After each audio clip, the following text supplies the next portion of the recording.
সেটা হলো কুরবানির 10টা দিন, অর্থাৎ জিলহজ মাসের 1 তারিখ থেকে 10 তারিখ পর্যন্ত 365 দিন, 360টা দিন আরবি গণনায় যত দিন আছে তার মধ্যে সবচেয়ে ফজিলতপূর্ণ দিন হলো 1 তারিখ থেকে 10 তারিখ পর্যন্ত।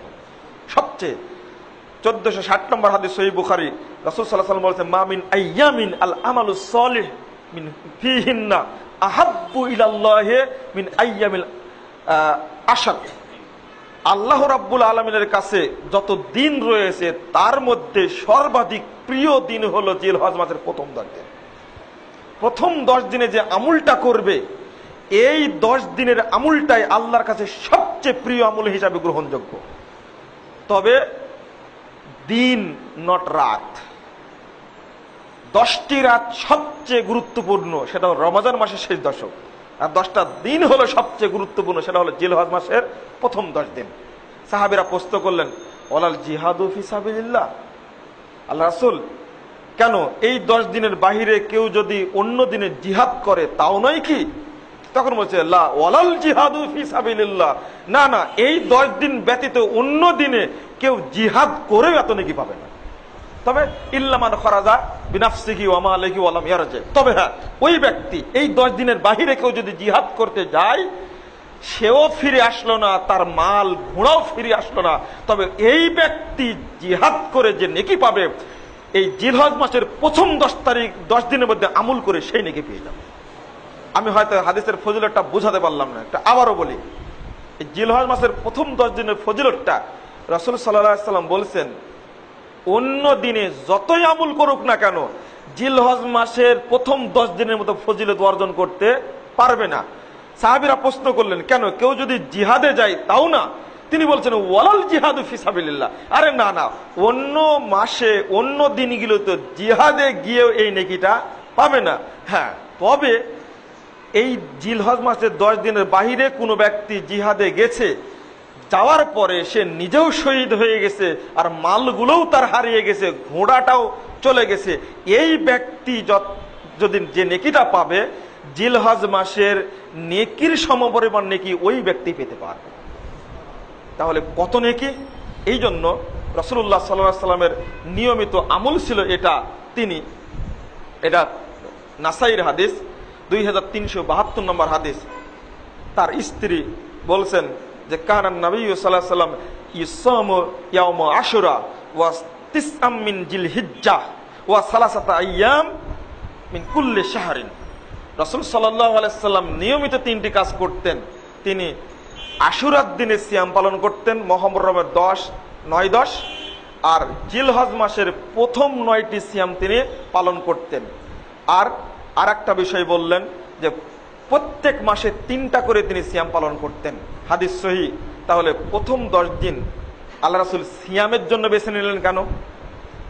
রমজান মাসে বেছে নিয়েছিলেন সাদাকা করার জন্য, কিন্তু এই মাসে সাদাকা করার জন্য বেছে নিলেন না, তিনি বেছে নিলেন কি করার জন্য? সিয়াম পালন করার জন্য। সালাতের কথাও পাওয়া যায় না। সিয়াম এমন একটা জিনিস যার মাধ্যমে একজন ব্যক্তি জান্নাতকে নিশ্চিত করতে পারে। এই জন্য, আর আপনারা সিয়ামের ফজিলত তো জানেন, রাসূল সাল্লাল্লাহু আলাইহি সাল্লাম বলছেন, নফল সিয়াম কোনো ব্যক্তি যদি একদিন আদায় করে, একদিন মাত্র একটা সিয়াম যদি কোনো ব্যক্তি নফল হিসাবে পালন করে, রাসূল সাল্লাল্লাহু আলাইহি সাল্লাম বলেছেন, বা'দাল্লাহু তাআলা মা বাইনাস সামাই ওয়াল আরদ আনিন নার, আসমান থেকে জমিন পর্যন্ত যত দূরত্ব, আল্লাহ রাব্বুল আলামিন তাকে জাহান্নাম থেকে তত দূরে রাখবেন। সেখানে 9টা সিয়াম পালন করা, তাহলে আমরা এই 9টা দিন সিয়াম পালন করতে পারি। আরেকটি গুরুত্বপূর্ণ বিষয় এখানে রয়েছে, সেটা হলো আমরা আরাফার সিয়ামটাকে যেন ভুলে না যাই। রাসূলুল্লাহ সাল্লাল্লাহু আলাইহি সাল্লাম বলছেন, এটা সহিহ মুসলিমের 2803 নম্বর হাদিস, তিনি বলছেন, সিয়ামু ইয়াউমি আশুরা আহতাসিবু আলাল্লাহ আন ইউকাফফিরা আস-সানাতাল্লাতী বা'দাহু। আশুরার দিনে সিয়াম পালন করলে বিগত 1 বছরের সমস্ত পাপ আল্লাহ ক্ষমা করে দেবেন। ওয়াসিয়ামু ইয়াউমি আরাফা আহতাসিবু আলাল্লাহ আন ইউকাফফিরা আস-সানাতাল্লাতী ক্বাবলাহু ওয়াস-সানাতাল্লাতী বা'দাহু। তবে আরাফার দিনে যদি কেউ সিয়াম পালন করেন, হাজিরা আরাফার মাঠে যেদিন অবস্থান করে, যেদিন হজ হয়, সেদিন আরাফার বাহিরে যারা থাকবে তারা এই সিয়ামটা পালন করতে পারবে। আল্লাহ নবী বলছেন, যে ব্যক্তি একটা সিয়াম পালন করবে ওই ব্যক্তি বিগত 1 বছরের অগ্রিম সামনে 1 বছরের যাবতীয় পাপ আল্লাহ ক্ষমা করে দেবে। এই সিয়ামটা আপনারা ভুলে যাবেন না। এই সিয়ামটা মারা গেছে, এখন দেশের মানুষ পালন করে না, শুধু শবে বরাতের 15 শাবান সিয়াম পালন করার ব্যস্ত, যার পক্ষে কোনো সহিহ হাদিস নেই। 27 রজব ভুয়া সিয়াম পালন করার জন্য ব্যস্ত, কিন্তু সহিহ হাদিস যেটা আছে সেটা আমল করার জন্য মানুষ প্রস্তুত নয়। এই আমলটা আপনারা সবাই চালু করবেন, যেন আপনার প্রজন্ম যেন মনে রাখে যে এই দিনে সিয়াম পালন করতে হয়। আপনি আগেই জানতে পারবেন কালকে সৌদি আরবে হজ হচ্ছে, ওই দিনে আপনি রাত্রে চাহারি খেয়ে ওই দিন সিয়াম পালন করবেন।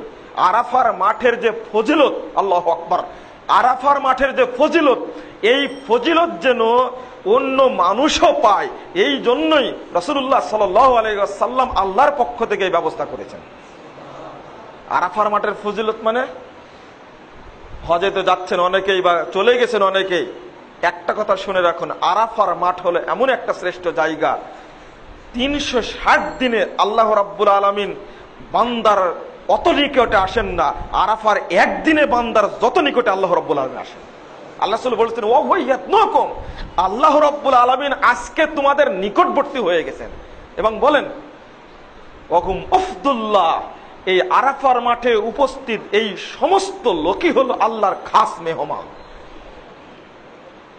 দাহু মাজাবুহু, আল্লাহ তাদেরকে ডেকেছিলেন, আল্লাহর ডাকে তারা নির্দ্বিধায় সাড়া দিয়েছে। আজকে তারা যা চাইবে আল্লাহ রাব্বুল আলামিন তাদেরকে তাই দান করে দিবেন।